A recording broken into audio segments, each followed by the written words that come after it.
स्वागत है सभी साथियों का आयु विक्ट्री एजू हब चैनल पर। और जैसा कि आपका एग्जाम नजदीक है, इसी को ध्यान में रखते हुए आज संपूर्ण राज्य व्यवस्था, चाहे राजस्थान पॉलिटी हो चाहे इंडियन पॉलिटी हो, दोनों का मिश्रण करके टॉप वो मोस्ट इंपोर्टेंट 100 क्वेश्चन बनाए गए हैं, जिसको आप देखने के बाद में आपके अंदर एक आत्मविश्वास अलग ही तरह का होगा।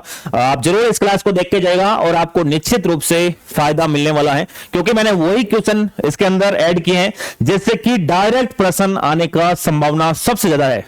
इसका मतलब ये क्वेश्चन कहीं ना कहीं परीक्षा में पूछे भी गए हैं और ये परीक्षा में आने वाली परीक्षाओं के अंदर ये प्रश्न आएंगे। तो आप इन प्रश्नों को जरूर से पूरा देखे जाएगा और फायदा उठाएगा। उम्मीद करता हूं अब आप सबकी तैयारी बढ़िया हो गई।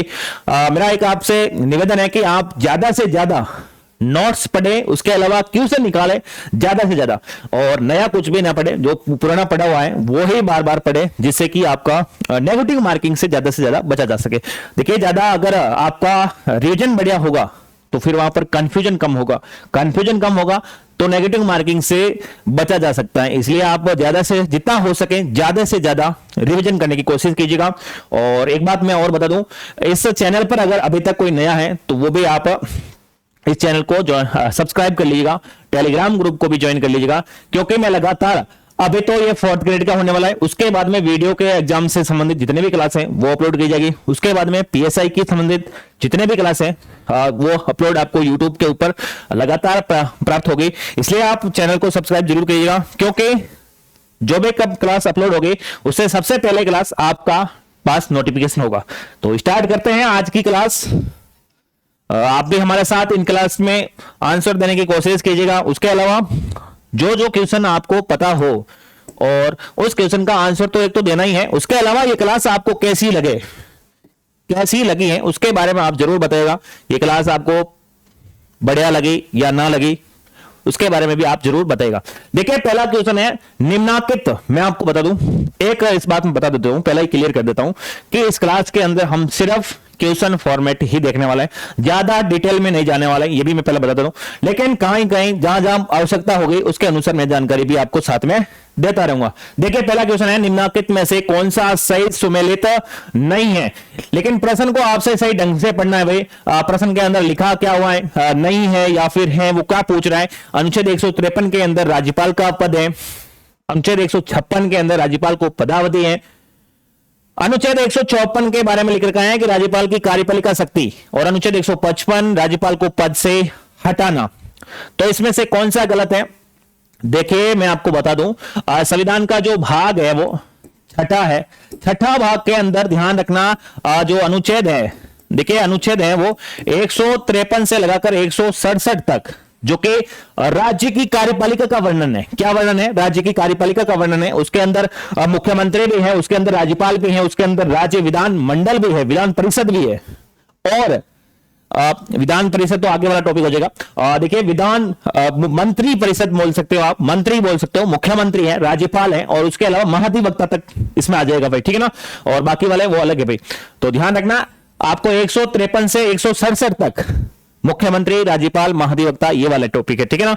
तो भाग 6 है। लेकिन अब देखिए, 153 से लगाकर ये राज्यपाल से संबंधित अनुच्छेद है। तो देखिए, पहला अनुच्छेद 153 के अंदर ये लिख रखा है कि एक भारत में किसी भी राज्य, हर राज्य, एक राज्य का क्या होगा?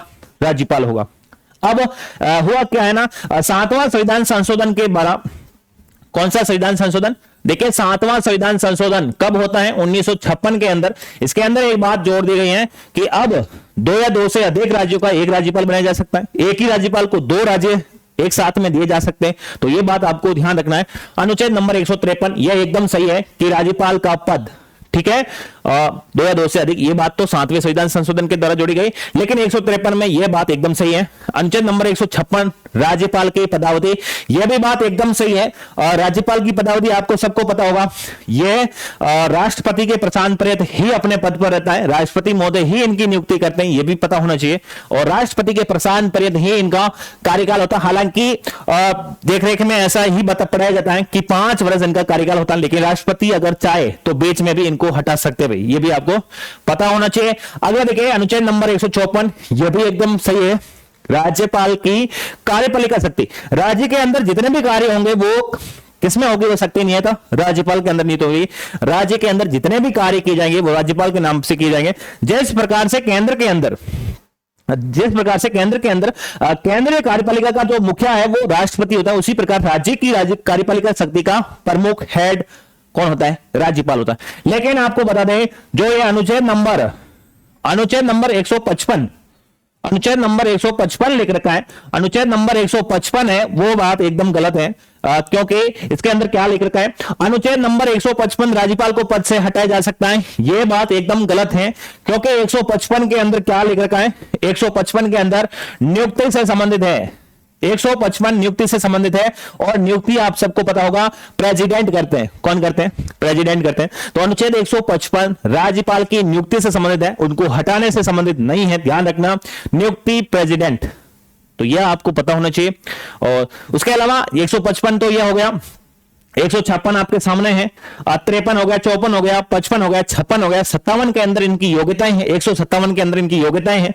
योग्यताएं आप सबको पता है, 35 वर्ष उम्र होनी चाहिए, है ना, भारत का नागरिक होना चाहिए, तो ये आपको पता होना चाहिए। उसके अलावा शर्तें भी है 158 के अंदर, संसद या फिर किसी भी विधानमंडल, संसद के दोनों सदनों या फिर संसद विधानमंडल के किसी भी सदन का सदस्य नहीं होना चाहिए भाई। अगर सदस्य हैं तो फिर जिस दिन से राज्यपाल का पद ग्रहण करेंगे उस दिन से वो पद रिक्त माना जाएगा, ठीक है ना, ये बात आपको पता होनी चाहिए। उसके अलावा इनके जो लाभ का पद है वो भी नहीं होना चाहिए, और जब तक ये पद पर हैं वो उनके कार्य जो भक्ते वगैरह हैं वो कम नहीं किए जा सकते। तो ये था पहला प्रश्न, सबको समझ में आ गया होगा। चलिए सेकंड नंबर प्रश्न पे चलते हैं। राजस्थान के निम्नलिखित राज्यपालों में से कौन हिंदुस्तान एरोनॉटिक्स लिमिटेड के अध्यक्ष भी रह चुके हैं? तो देखिए ओपी मेहरा, रघुकुल तिलक, सुखदेव प्रसाद, एम चेन्ना रेड्डी, वो बताना है। आरपीएससी के देखिए यही तो पूछ रहा है। अच्छा राज्यपाल का पूछ रहा है, राज्यपाल वो कौन से हैं जो हिंदुस्तान एरोनॉटिक्स लिमिटेड के अध्यक्ष भी रह चुके हैं और राज्यपाल भी रहे राजस्थान के अंदर, ये आपको बताना है। अब बताइएगा आप कौन से रहे हैं, कौन से नहीं रहे, कौन से रहे हैं। तो देखिए इसमें से रघुकुल तिलक रहे या ओपी मेहरा रहे, मैं आपको बता दूं इसमें से जो रहे हैं वो ओपी मेहरा रहे भाई।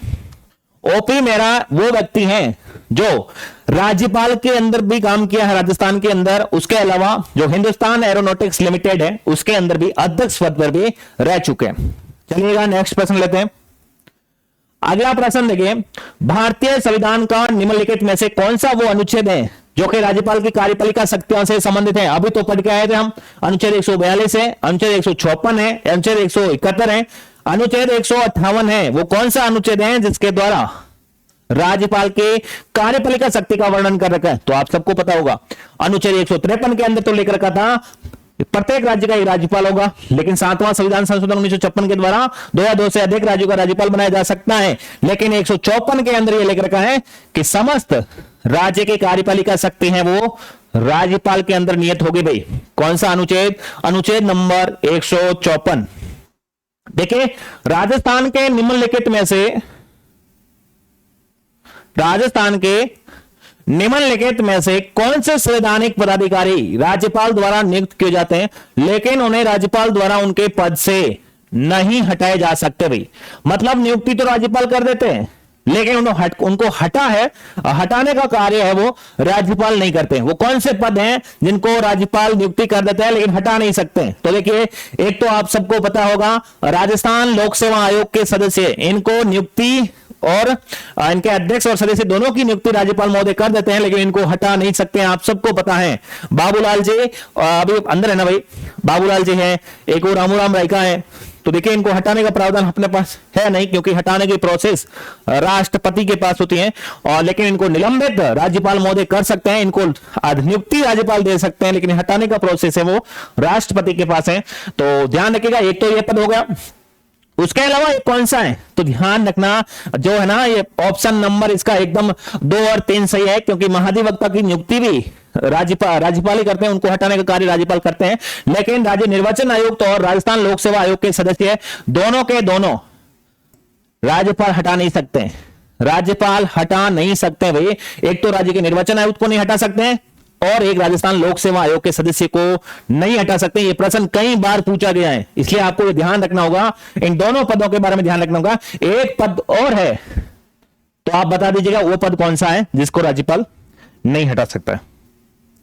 अगला प्रश्न है, निम्न में से किसने राजस्थान में कार्यवाहक राज्यपाल या फिर अतिरिक्त प्रभाव वाले राज्यपाल के रूप में कार्य किया? भाई अतिरिक्त प्रभार या फिर आपको बता दें कार्यवाहक, तो बताइएगा कार्यवाहक और अतिरिक्त प्रभार वाले राज्यपाल के रूप में कार्य नहीं किया है, कार्य नहीं किया है, मतलब बाकी ने तो किया है। एक इनमें से ऐसे हैं जिन्होंने कार्यवाहक या फिर अतिरिक्त प्रभाव वाले कार्य नहीं किया, तो वो कौन सा है बताइएगा, वो कौन सा है? देखिए मिलापचंद जैन ने तो किया है, दानिक लाल मंडल ने भी किया है, न्यायाधीश डीपी गुप्ता ने भी किया है, लेकिन ध्यान रखना सुखदेव प्रसाद ने नहीं किया है। सुखदेव प्रसाद वो व्यक्ति हैं राजस्थान के अंदर राज्यपाल के रूप में कार्य तो किया है, लेकिन कार्यवाहक या फिर राज्यपाल अतिरिक्त प्रभाव के रूप में कार्य इन्होंने नहीं किया, लेकिन ऊपर वाले तीनों ने कार्यवाहक या फिर अतिरिक्त प्रभाव के रूप में कार्य किया है।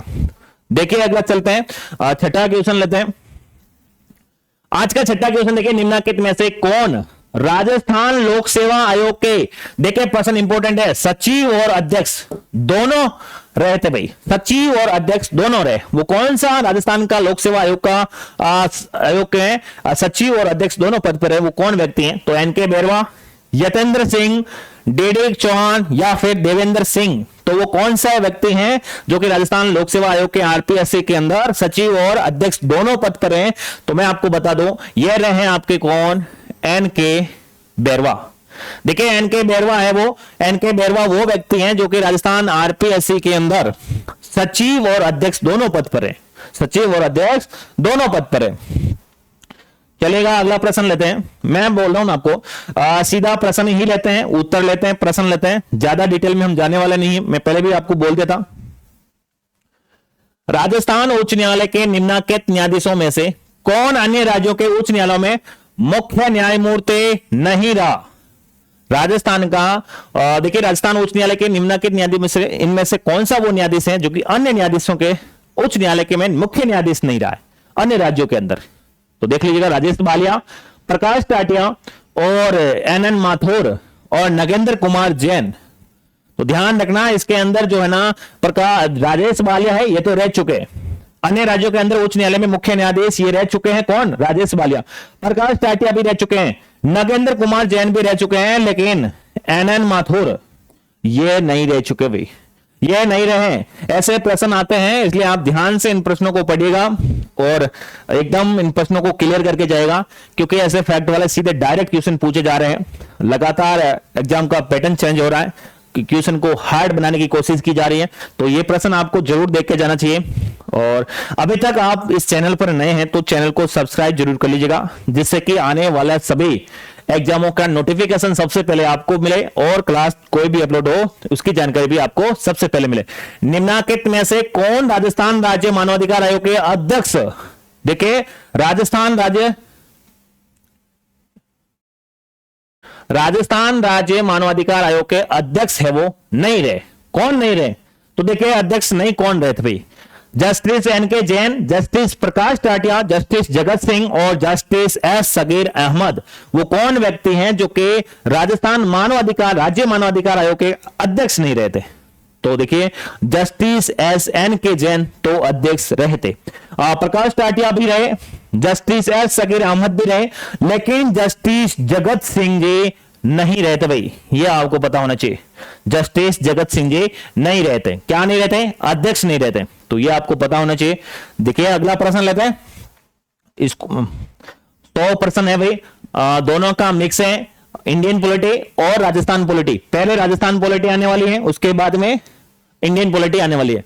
50-50 की क्वेश्चन है भाई।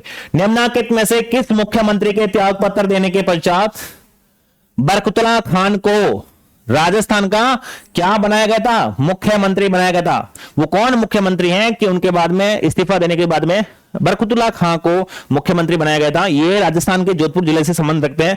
टीकाराम पालीवाल थे, मोहनलाल जी सुखाड़िया, शिवचरण माथुर, हरदेव जोशी। तो देखिए वो कौन व्यक्ति थे, तो बताइएगा आपके वो कौन व्यक्ति हैं जिसके बाद में इस्तीफा देने के बाद में फिर बाद में वो मुख्यमंत्री बने थे? तो वो कौन व्यक्ति हैं जिसका बताइएगा?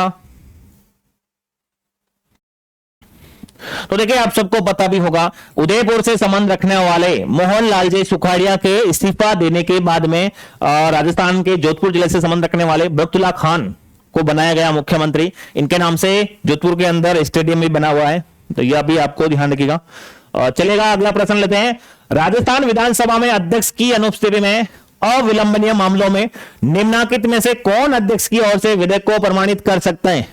यह कहना है कि अगर अध्यक्ष साहब भी विधानसभा के अंदर अनुपस्थित रहते हैं तो उस समय जब विधायक आता है, उस विधायक को अनुमति कौन देता है, प्रमाणित कौन करता है? उपाध्यक्ष करता है, संसदीय कार्य मंत्री करता है, या फिर विधानसभा का सचिव करता है, या फिर संसदीय सचिव करता है? तो कौन वो व्यक्ति हैं? तो देखिए विधानसभा का जो सचिव होता है ना, विधानसभा का जो सचिव होता है ना, वो ही क्या करता है, विधानसभा अध्यक्ष की अनुपस्थिति में यह प्रमाणित करते हैं।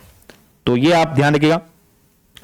राजस्थान पंचायती राज उपबंधों का अनुसूचित क्षेत्रों में उनके लागू होने के संबंध में उपांतर नियम 2011 के अंतर्गत निम्नलिखित में से कौन सी परिस्थिति में ग्राम सभा की विशेष बैठक, देखिए ग्राम सभा की विशेष बैठक बुलाई जा सकती है? वो कौन सी परिस्थिति के समय बुलाई जा सकती है?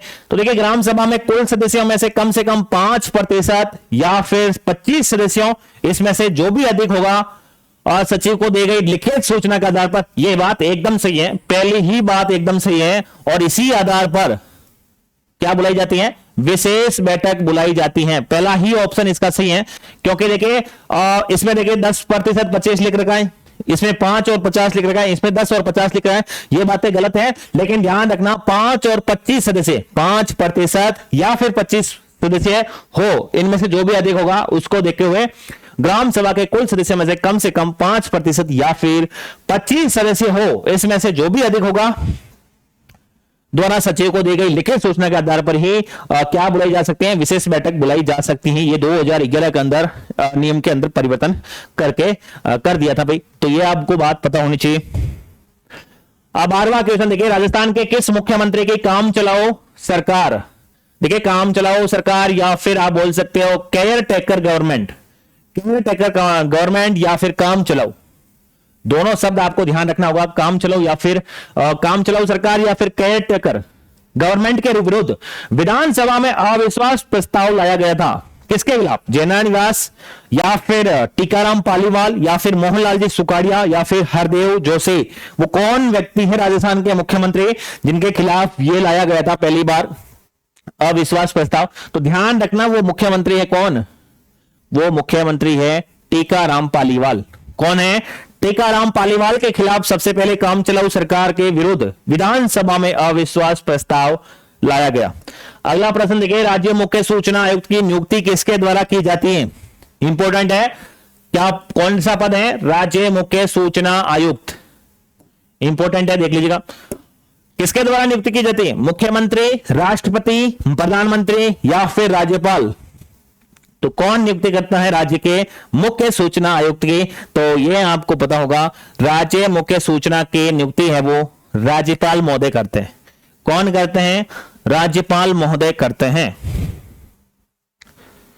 अगला प्रश्न लेते हैं, 14 नंबर प्रश्न है, विशाखा बनाम राजस्थान सरकार प्रकरण में भारत के उच्चतम न्यायालय द्वारा जारी विशाखा गाइडलाइन, देखिए विशाखा गाइडलाइन, विशाखा बनाम भारत राजस्थान सरकार, और इसके अंदर विशाखा गाइडलाइन का संबंध है बाल अपराध से, महिला घरेलू हिंसा को रोकना, यौन उत्पीड़न को रोकना या फिर महिला बेगारी प्रथा को रोकना या फिर इनसे संबंधित है। तो आप सबको यह भी पता होगा कि कई बार ये प्रश्न आप पूछा जा चुका है। कार्यस्थल पर यौन उत्पीड़न से संबंधित सरकार ने नियम बनाने के लिए बोला है, जो कि महिलाओं के साथ में यौन उत्पीड़न होता है उनसे संबंधित सरकार ने 2013 के अंदर इस गाइडलाइन के अनुसार नियम बना भी दिए हैं केंद्र सरकार ने, और उसी की पालना करवाई जा रही है। यह केस है वो विशाखा गाइडलाइन के नाम से प्रसिद्ध है और राजस्थान राज्य से ही संबंधित था भाई, ये भी आपको पता होना चाहिए।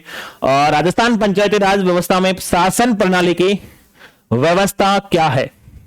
ग्राम स्तर पर स्थानीय स्वशासन की एकल स्तरीय, आप सबको पता है राजस्थान में पंचायती राज व्यवस्था त्रिस्तरीय है। तो देखिए इसमें तो एक स्तरीय लिख रखा है, इसमें 2 स्तरीय लिख रखा है, और इसमें देखिए चतुस्तरीय है, जबकि ये वाला देखिए ऑप्शन इसमें लिख रखा है त्रिस्तरीय। और यही ऑप्शन अपने एकदम सही है। आप सबको पता होगा ग्राम स्तर पर, ग्राम, खंड और जिला स्तर पर स्थानीय स्वशासन की त्रिस्तरीय संरचना राजस्थान के अंदर है पंचायती राज की। तो ये आपको ये वाला ऑप्शन एकदम सही है। ग्राम पंचायत, खंड विकास अधिकारी होता है, फिर आगे खंड स्तर पर, या फिर सरपंच, ग्राम विकास अधिकारी, जिला स्तर पर जिला प्रमुख वगैरह है ना। तो ये आप ध्यान रख सकते हैं। 16वां प्रश्न है, राजस्थान राज्य मानवाधिकार आयोग के अध्यक्ष, ध्यान रखना ये प्रश्न इंपॉर्टेंट है भाई। राजस्थान राज्य मानवाधिकार आयोग का अध्यक्ष किसे नियुक्त किया जा सकता है, किसको बनाया जा सकता है राजस्थान राज्य मानवाधिकार आयोग का अध्यक्ष? तो देखिए इसका 2019 के अंदर संशोधन भी होता, किसी उच्च न्यायालय का सेवानिवृत्त मुख्य न्यायाधीश को बनाया जा सकते हैं, किसी उच्च न्यायालय का सेवानिवृत्त न्यायाधीश, उच्चतम न्यायालय का सेवानिवृत्त न्यायाधीश, या सेवानिवृत्त जिला व सत्र न्यायाधीश, किसको बनाया जा सकता है? तो इस प्रश्न का सही आंसर होगा 1 नंबर ऑप्शन। क्यों होगा? क्योंकि ध्यान रखिएगा अब इसके अंदर कुछ संशोधन और भी कर रखा है, और देखिए इसमें सेवानिवृत्त लिख रखा है, और अगर वर्तमान हो तो उसको भी बनाया जा सकता है, वर्तमान न्यायाधीश को भी बनाया जा सकता है, क्योंकि 2019 के बाद में संशोधन हो चुका है। तो ये पहला ऑप्शन एकदम सही है। तो पता होना चाहिए किसी भी उच्च न्यायालय का जो सेवानिवृत्त मुख्य न्यायाधीश है उसको बनाया जा सकता है एक तो, और अगर एक वर्तमान में भी है तो उसको भी बनाया जा सकता है। राजस्थान लोकायुक्त, देखिए राजस्थान लोकायुक्त के संबंध में निम्न में से कौन से कथन सही है? कथन सही क्या पूछ रहा है भाई, ध्यान रखना, कथन सही पूछ रहा है। राजस्थान के मुख्यमंत्री लोकायुक्त के क्षेत्राधिकार से बाहर है, महालेखाकार राजस्थान लोकायुक्त के क्षेत्राधिकार से बाहर है, या फिर राजस्थान राज्य विधानसभा सचिवालय के अधिकारी कर्मचारी लोकायुक्त के क्षेत्राधिकारी से बाहर है। कौन सा कथन इसके अंदर सही है, और कथन पूछ कौन सा सही पूछ रहा है, और सही कौन सा है? तो ध्यान रखना देखिए तीनों कथन एकदम सही है, तीनों कथन एकदम सही है भाई, तीनों कथन एकदम सही है।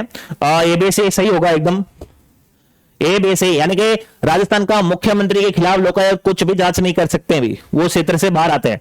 महालेखाकार राजस्थान लोकायुक्त के क्षेत्राधिकार से बाहर है भाई, महालेखाकार भी बाहर है। उसके अलावा विधानसभा के सदस्य, सचिवालय के अधिकारी कर्मचारी लोकायुक्त के क्षेत्र से बाहर है भाई, ये सभी बाहर है। मुख्यमंत्री बाहर है, महालेखाकार बाहर है, विधानसभा सचिवालय के जितने भी अधिकारी है वो सब बाहर है। ये इनके खिलाफ लोकायुक्त कुछ भी जांच वगैरह नहीं कर सकता है, क्षेत्राधिकार से बाहर का मतलब है। राजस्थान राज्य मानवाधिकार आयोग का विन्यास है, वर्तमान में राजस्थान जो राजस्थान राज्य मानवाधिकार आयोग है उसका संरचना है वो कितने सदस्य है? एक अध्यक्ष, 3 सदस्य, एक अध्यक्ष, एक उपाध्यक्ष, एक सचिव, या फिर एक अध्यक्ष 2 सदस्य, या फिर एक अध्यक्ष 4 सदस्य। देखिए इसमें सबसे इंपॉर्टेंट चीज ये है कि इनका जो वर्तमान वाला पैटर्न है, जो ये वाला है, एक अध्यक्ष 2 सदस्य, इसका संशोधन हो चुका है। पहले ये 1+4 होते थे, लेकिन वर्तमान के अंदर ये एक अध्यक्ष 2 सदस्य हैं। 2006 के अंदर इसमें संशोधन हो चुका है भाई। और इसके अंदर जो कार्यकाल और जो है ना इनकी सेवानिवृत्ति आयोग, तो वो 370 है भाई, ठीक है ना। पहले अलग होती थे, लेकिन 2019 के बाद में संशोधन हो गया भाई। कौन से राज्यों ने स्थानीय सरकार के पंचायती राज स्वरूप को सर्वप्रथम अंगीकार किया है? सर्वप्रथम बताइएगा। राजस्थान, मध्य प्रदेश, आंध्र प्रदेश, मध्य प्रदेश, या फिर राजस्थान, आंध्र प्रदेश, या आंध्र प्रदेश, महाराष्ट्र। तो देखिए वो राज्य वो है जो सबसे पहले पंचायती राज को अपनाया था, वो एक तो राजस्थान और एक आंध्र प्रदेश। राजस्थान और आंध्र प्रदेश जिन्होंने पंचायती राज स्वरूप को सर्वप्रथम अंगीकार किया। चलेगा, अगला प्रश्न लेते हैं। वर्तमान राजस्थान राज्य विधानसभा में कितने सदस्य मनोनीत है वर्तमान के अंदर? तो देखिए ये वाला प्रावधान है ना, अब है ना ये प्रावधान हट चुका है, एक भी नहीं, क्योंकि 25 जनवरी 2020 से भारत सरकार ने 104वां संविधान संशोधन आपने सब में पढ़ा होगा, तो उसके द्वारा इसमें क्या है ना, पहले लोकसभा के अंदर भी 2 सदस्य मनोनीत होते थे आंग्ल भारतीय समुदाय के, और राज्य विधानसभाओं के अंदर भी 1 सदस्य मनोनीत होता था जो कि राज्यपाल महोदय करते थे। लेकिन वर्तमान के अंदर यह प्रावधान हटा दिया गया। अब ध्यान से देख लीजिएगा, अब एक भी सदस्य न तो लोकसभा के अंदर होता है और न ही राज्य विधानसभा के अंदर मनोनीत होता है। राजस्थान लोकायुक्त देखिए वापस से आया, लोकायुक्त के जांच के दायरे में आते हैं, मतलब किन की जांच कर सकता है?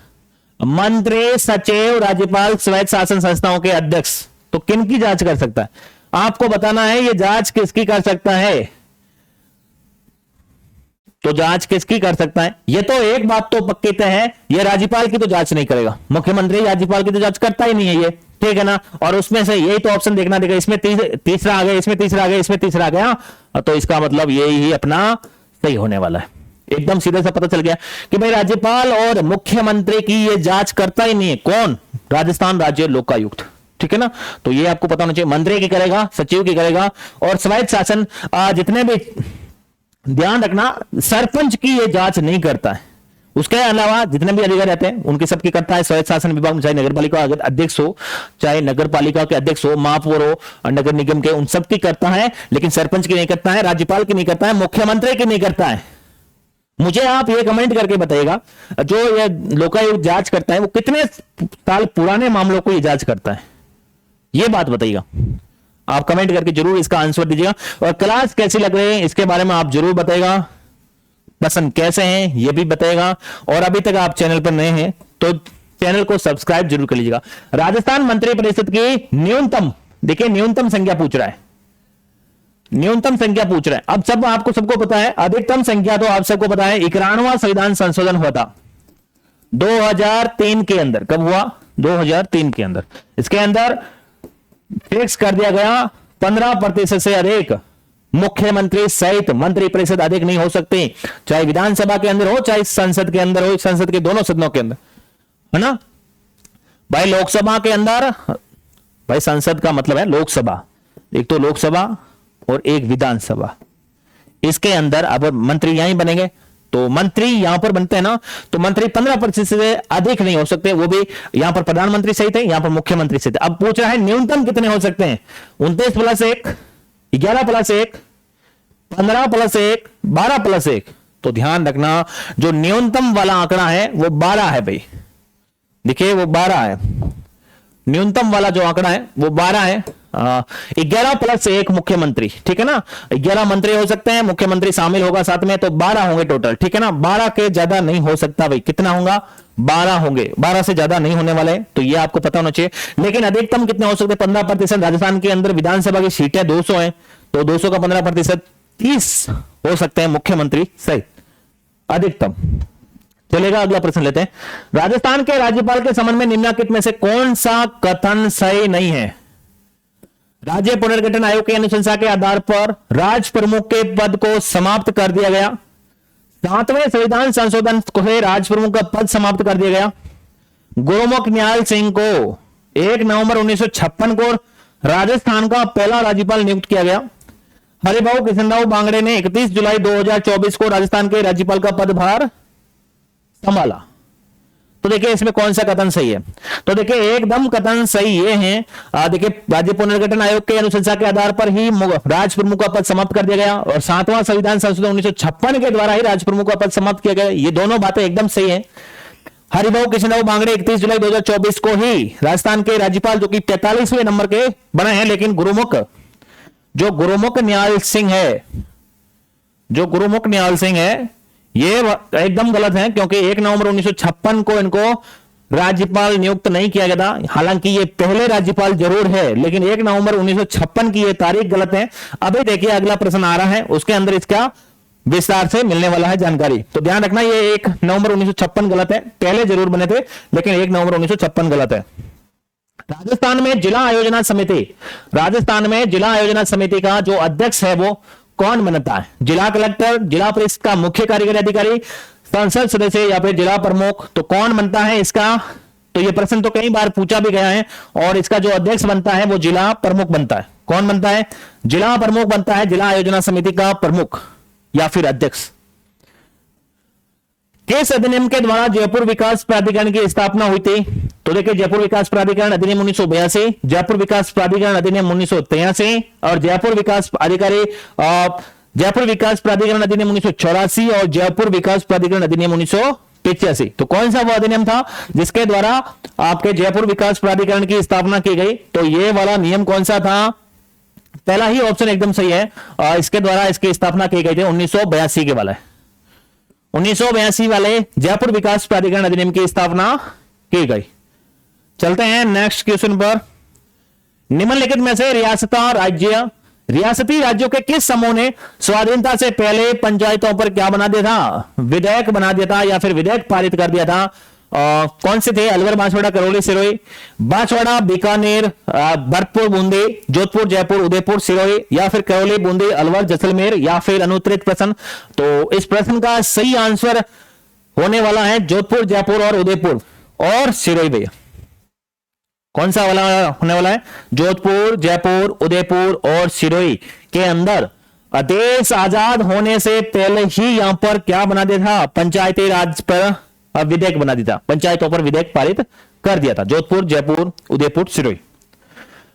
संविधान के किस अनुच्छेद के तहत राजस्थान सरकार के अधीन सेवारत व्यक्ति को प्रभावित करने वाले अनुशासनात्मक मामलों पर राजस्थान लोक सेवा आयोग ने अनिवार्य परामर्श का प्रावधान है? कौन सा वो अनुच्छेद है जहां पर अनुशासनात्मक जो मामलों पर राजस्थान लोक सेवा आयोग द्वारा अनिवार्य परामर्श का प्रावधान किया गया? कौन सा अनुच्छेद है? अनुच्छेद नंबर 320(3) है, अनुच्छेद नंबर 318(1) है, अनुच्छेद 322(2) है, अनुच्छेद 325(4) है। तो आपको मैं बता दूं इसका सही आंसर है वो अनुच्छेद नंबर 320(3) है भाई। इसी के तहत अनुशासनात्मक मामलों पर क्या होता है? परामर्श करने के लिए आरपीएससी ने अनिवार्य परामर्श का प्रावधान कर रखा है, अनुच्छेद नंबर 320(3). राजस्थान लोकायुक्त और उप लोकायुक्त अधिनियम 1973 की धारा 7 के तहत लोकायुक्त को कुछ मामलों में मंत्रियों और लोक सेवकों के खिलाफ आरोपों की जांच करने का अधिकार है। निम्नलिखित में से कौन सा विषय न जांचों का हिस्सा है, नहीं है? तो बताइएगा। लोक सेवकों द्वारा पहुंचाई गई अकारण हानि या पीड़ा, अपने या किसी अन्य व्यक्ति के लिए अवैध लाभ प्राप्त करने के लिए एक लोक सेवक के रूप में अपनी आधिकारिक स्थिति का दुरुपयोग करना, महिलाओं का यौन उत्पीड़न, जातिगत भेदभाव और बच्चों के खिलाफ हिंसा, लोक सेवक की हैसियत से भ्रष्टाचार का दोषी होने या फिर पारदर्शिता की कमी से संबंधित हो सकता है। तो कौन सा होगा इसके अंदर? कौन सा होने वाला है? तो देखिए इसके अंदर आपको बता दें, ये पहला पॉइंट है ना, ये एकदम सही है, दूसरा भी सही है, लेकिन इसके अंदर ऐसी कोई बातें नहीं लिखी हुई हैं जैसे यौन उत्पीड़न है या फिर जातिगत भेदभाव है, बच्चों के खिलाफ हिंसा है। तो ऐसी यहां पर लोकायुक्त या उप लोकायुक्त के अंदर ऐसी कुछ बातें नहीं बताई गई है। तो ये आपको पता होना चाहिए, चलेगा। अच्छा ये प्रश्न ऊपर चला गया। राज्य सूचना आयुक्त की नियुक्ति राज्यपाल द्वारा एक समिति की सिफारिश पर की जाती है। निम्नलिखित में से इस समिति का सदस्य नहीं है। ये तो आप सबको पता है भाई, राज्य सूचना आयोग की नियुक्ति राज्यपाल महोदय करते हैं, राज्य सूचना आयुक्त की।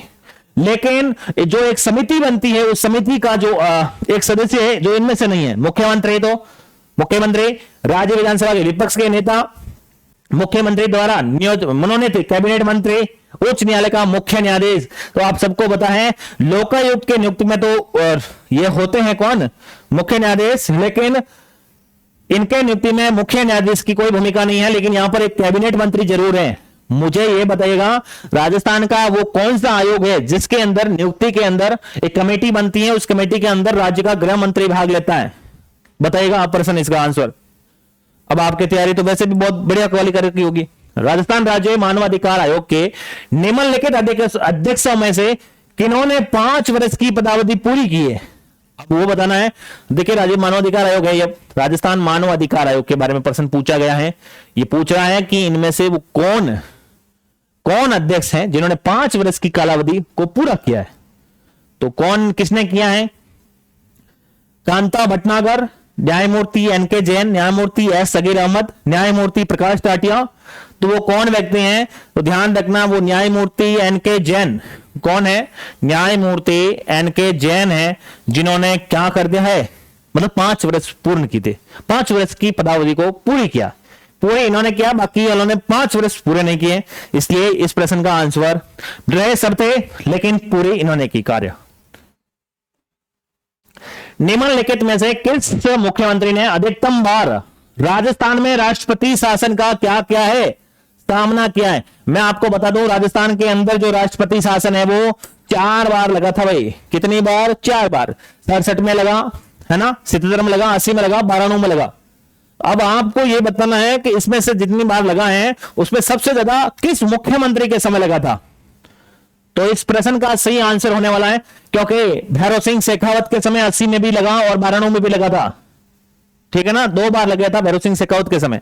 तो देखिए 80 में लगा, 92 में लगा, तो ये 2 बार इनके समय लग गया था, ये आपको पता होना चाहिए। मुझे ये बताइएगा, राजस्थान में जब राष्ट्रपति शासन लगा पहली बार, उस समय राजस्थान के राज्यपाल कौन थे? नवंबर 2024 तक राजस्थान की मंत्रिपरिषद, ये वाला प्रश्न भाई अभी करंट का प्रश्न है भाई। निम्नलिखित में से राजस्थान विधानसभा में अधीनस्थ विधान संबंधी कौन सा सही नहीं है? ये क्या लिखा? विधानसभा में अधीनस्थ विधान संबंधी कौन सा सही नहीं है? कथन गलत है, कौन सा है मतलब सही नहीं है, एक कथन गलत है। अधीनस्थ विधान समिति संविधान के प्रावधान या फिर ऐसे आदेश बनाने के लिए अधीनस्थ प्राधिकारी को शक्ति सौंपने वाले कानून के प्रावधानों के अनुसरण में बनाए सभी आदेशों की जांच करती है। समिति उन विधेयकों के प्रावधानों की जांच कर सकती है जो आदेश देने के लिए शक्तियां सौंपने की मांग करते हैं।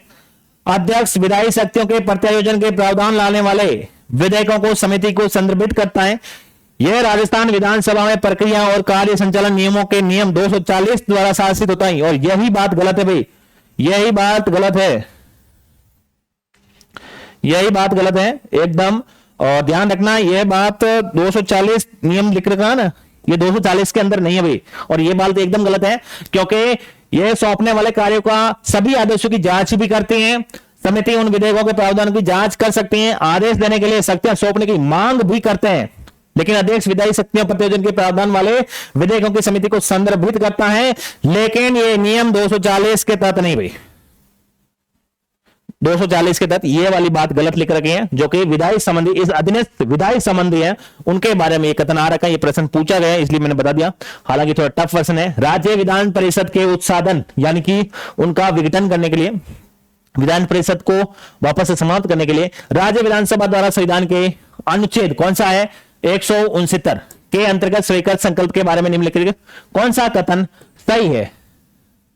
देखिए सही पूछ रहा है। राज्यपाल पर बाध्यता आरोपित करता है कि वो संकल्प को राष्ट्रपति के लिए विचार हेतु संरक्षित करे। केंद्र सरकार पर कोई बाध्यता आरोपित नहीं करता है कि वो संसद में विधेयक निर्माण हेतु कार्यवाही करे। राज्यपाल पर कोई बाध्यता आरोपित नहीं करता है कि वो संकल्प को राष्ट्रपति के विचार हेतु आरक्षित करे।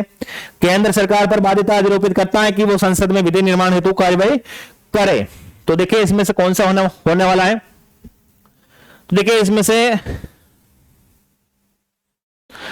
से सेकंड वाला ऑप्शन एकदम सही है। केंद्र सरकार पर देखिए, केंद्र सरकार पर कोई बाध्यता आरोपित नहीं है करता कि वो संसद में विधेयक निर्माण हेतु कार्रवाई करे। देखिए जिस राज्य के अंदर विधान परिषद की स्थापना करनी है, वो खुद उस राज्य का अपनी विधानसभा के अंदर एक प्रस्ताव पास करके संसद को भेजती है। अब संसद के ऊपर है, केंद्र सरकार के ऊपर है कि वो कोई बाध्य नहीं कर सकती है। वो चाहे तो बना सकती है, वो चाहे तो हटा सकती है क्या विधान परिषद, ठीक है ना।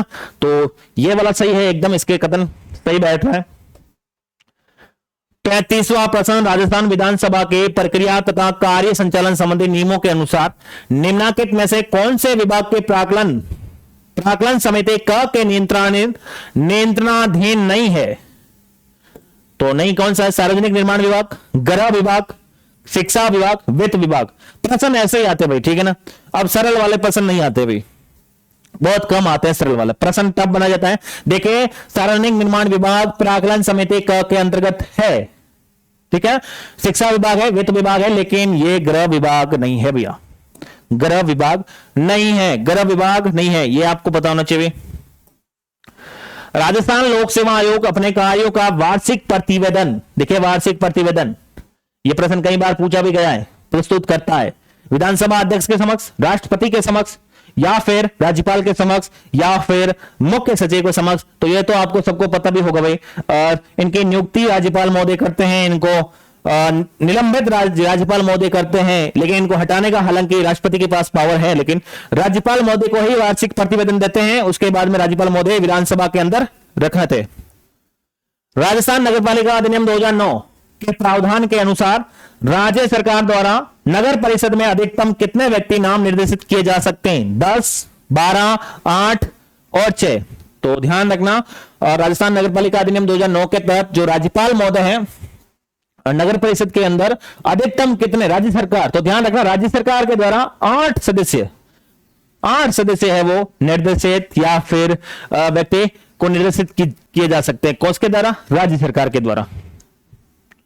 चलेगा। निम्नलिखित में से नागरिक अधिकार पत्र के मूल तत्व में कौन सम्मिलित नहीं है? नागरिक अधिकार मूल तत्व न, एक मिनट, ये वाला प्रश्न आता है भाई, नागरिक अधिकार पत्र वाला। विभाग अथवा अभिकरण द्वारा प्रदान की जा रही सेवाओं का विवरण, सेवाओं का लाभ उठाने के लिए विभिन्न विधियां को प्रचारित करना, या फिर किसी लोक अभिलेख की अपेक्षा अभिकरण के कार्य के निरीक्षण का प्रावधान। कौन सा कथन इसके अंदर एकदम सही है? मतलब 3 तो सही है और 1 नहीं है। अब तो देखिए, विभाग अथवा अभिकरण द्वारा प्रदान की जा रही सेवाओं का विवरण रखना, यह इनका कार्य है। सेवाओं का लाभ उठाने के लिए विभिन्न विधियों का प्रचार करना, सही है। किसी लोक अभिलेख की अपेक्षा करना, यह भी सही है। लेकिन निरीक्षण का ऐसी कोई बातें नहीं है भाई, ऐसी कोई बातें नहीं है भाई। निरीक्षण वगैरह कुछ भी नहीं लिख रखा है। निरीक्षण का इनका कोई कार्य नहीं है। इनका तो जनता तक सेवाएं पहुंचाने का है। राजस्थान प्रशासनिक सेवा अधिकारियों को पहली बार जिला कलेक्टर के रूप में पदस्थापन निम्नलिखित में से किस वर्ष की गई थी? 2001, 2013, 2009 और 2018 के अंदर। तो देखिए, राजस्थान के अंदर आरएस से सीधे कलेक्टर, जिला कलेक्टर के पदस्थान पर पहली बार ये 2009 के अंदर हुई थी भाई, ठीक है ना, 2009 के अंदर, ठीक है ना। चलिएगा अगला प्रश्न लेते हैं।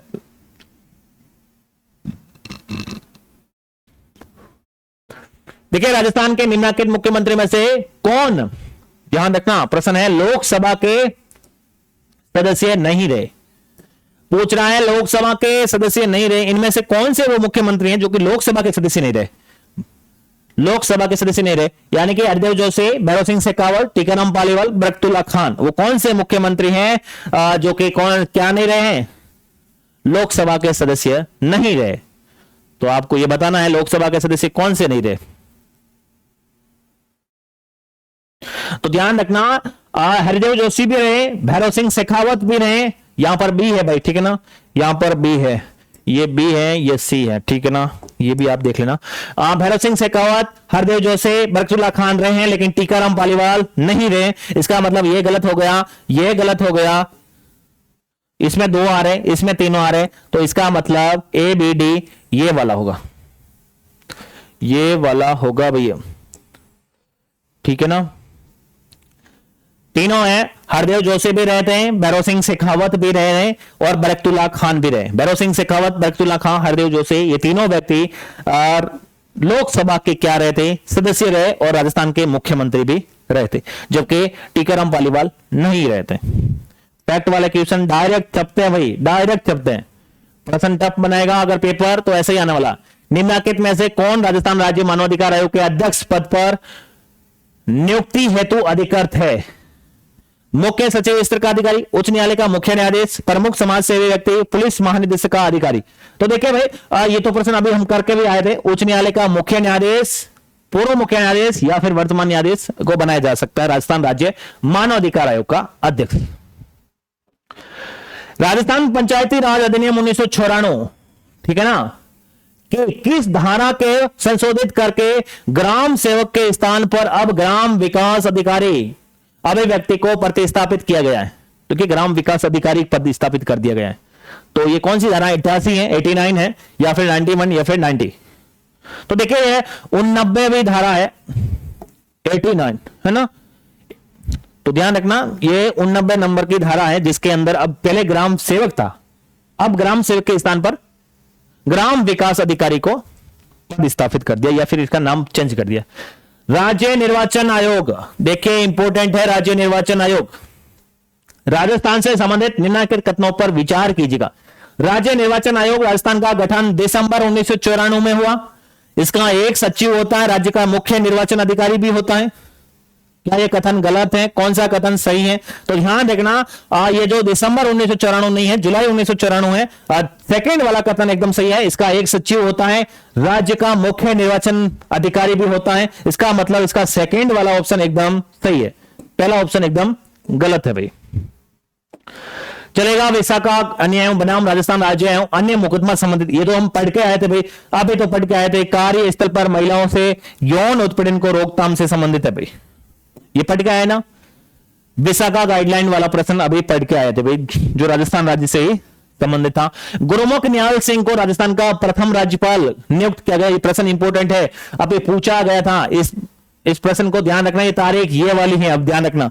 2 नवंबर 1956 को, 25 अक्टूबर 1956 को, 1 नवंबर 1956 को, 26 अक्टूबर 1956 को। ध्यान रखना इसकी तारीख कौन सी है, 1 नवंबर 1956 नहीं है, क्योंकि 1 नवंबर 1956 अभी पीछे आई थी, उसके कारण वो प्रश्न गलत हो चुका था। लेकिन अब ये तारीख आपको ये वाली ध्यान रखनी है, 25 अक्टूबर 1956 को राजस्थान के प्रथम राज्यपाल गुरुमुख न्याल सिंह को बनाया गया था।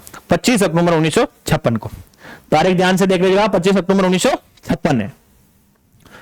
25 अक्टूबर 1956 को राजस्थान के प्रथम राज्यपाल गुरुमुख न्याल सिंह को बनाया गया, 25 अक्टूबर 1956 को।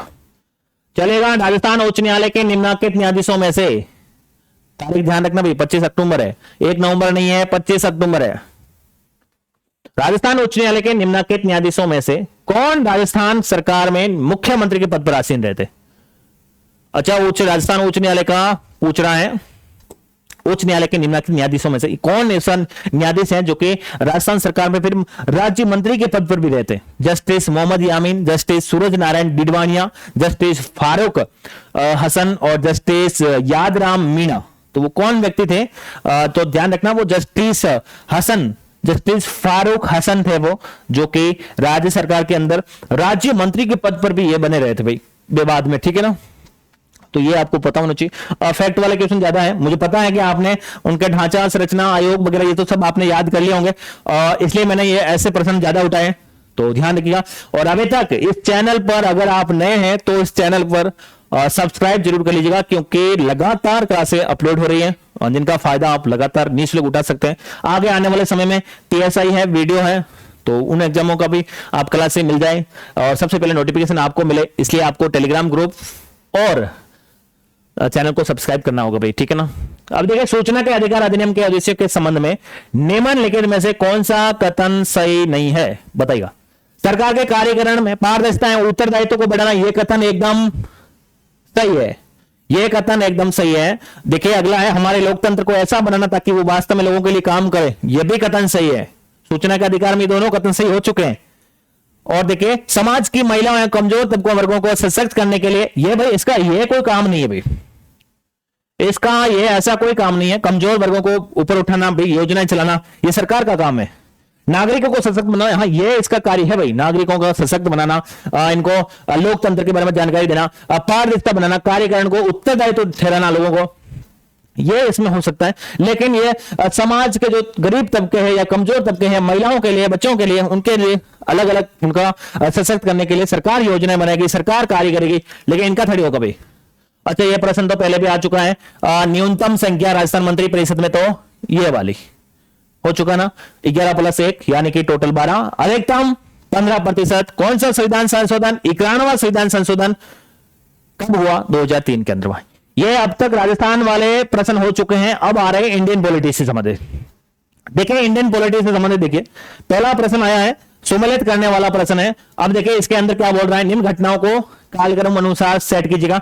देखिए, क्रिप्स मिशन 1942 के अंदर आता है, कैबिनेट मिशन 1946 में आता है, लॉर्ड वेवल 1945 का है और ये 1947 का। ठीक है, अब तो आप कर भी सकते हैं। तो सबसे पहले कौन सा आएगा? सबसे पहले 2 आएगा, फिर 42 के बाद में 45 आएगा। अच्छा, 45 के बाद में फिर 46, फिर 47, ये वाला ऑप्शन, सेकेंड ऑप्शन एकदम सही होगा। सबसे पहले क्रिप्स मिशन आएगा, उसके बाद में लॉर्ड वेवेल प्रस्ताव आएगा 1945 का, फिर आएगा कैबिनेट मिशन 1946 और फिर आएगी माउंटबेटन योजना। माउंटबेटन योजना के तहत भारत विभाजन हुआ 1940, कैबिनेट मिशन योजना के तहत संविधान सभा का गठन हुआ। तो ये दोनों आपको फैक्ट पता होना चाहिए। चलेगा, नेक्स्ट क्वेश्चन चलते हैं। क्लास कैसी लग रही है ये भी आप कमेंट करके जरूर बताएगा। खाली जगह के द्वारा भारतीय संविधान में शिक्षा का अधिकार अंत स्थापित किया गया, वो कौन सा संविधान संशोधन है जिसके द्वारा भारत में शिक्षा के अधिकार को मौलिक अधिकार बनाया गया या शिक्षा का अधिकार दिया गया? 44वां संविधान संशोधन, 46वां 86वां संविधान संशोधन, 31वां संविधान संशोधन, 91वां संविधान संशोधन। तो आपको पता है 91वां संविधान संशोधन के द्वारा 15% मंत्री परिषद की संख्या कर दी गई थी। 86वां संविधान संशोधन जो कि 2002 के अंदर होता है और इसी के द्वारा शिक्षा को अधिकार दिए गए थे 2002 के अंदर। ठीक है ना, चलिएगा नेक्स्ट क्वेश्चन लेते हैं। निम्नलिखित व्यक्तियों के भारत के उपराष्ट्रपति चुने जाने का सही क्रम बताना है। अब यह क्रम बताना है आपको। अब कौन सा पहले आएगा, कौन सा बाद में आएगा, क्या कौन सा क्रम होने वाला है, बताइएगा। आप में से कौन बताएगा इसका? तो देखिए डॉक्टर जाकिर हुसैन एक नंबर, अच्छा बीबी गिरी, ये तो मतलब दो तो सेट ही भाई, मतलब एक दो सिर्फ इतना है कि इसको पहले लाना पड़ेगा, बीडी जत्ती साहब को पहले लाना पड़ेगा और के आर नारायण, यानी कि एक दो किस में आ रहा है? अच्छा एक दो एक में आ रहा है, इसका सब ये सही हो गया भाई, वैसे भी सही है। देखिए जाकिर हुसैन सही है, पहले आएंगे, बीबी गिरी से पहले आएंगे डॉक्टर जाकिर हुसैन, और डॉक्टर जाकिर हुसैन तो आ गए, लेकिन के आर नारायण से पहले आने वाले हैं बीडी जत्ती साहब। तो इस हिसाब से यही कथन सही होगा, डॉक्टर जाकिर हुसैन, बीबी गिरी, के आर नारायणन और डॉक्टर बीडी जत्ती, ये इनका क्रम रहने वाला है भारत के उपराष्ट्रपति को। अब वर्तमान के अंदर उपराष्ट्रपति वाला टॉपिक का आप पूरा का पूरा कवर करके जाएगा। एक प्रश्न तो आप मान के चलेगा, क्योंकि उपराष्ट्रपति का चुनाव हुआ है हाल ही में और इसका जो चर्चा में होता है उनसे प्रश्न बनते हुए, इसलिए आप जरूर इस टॉपिक को तो कवर करके जाएगा। एक प्रश्न तो आना ही आना है, हो सकते दो भी आ जाए।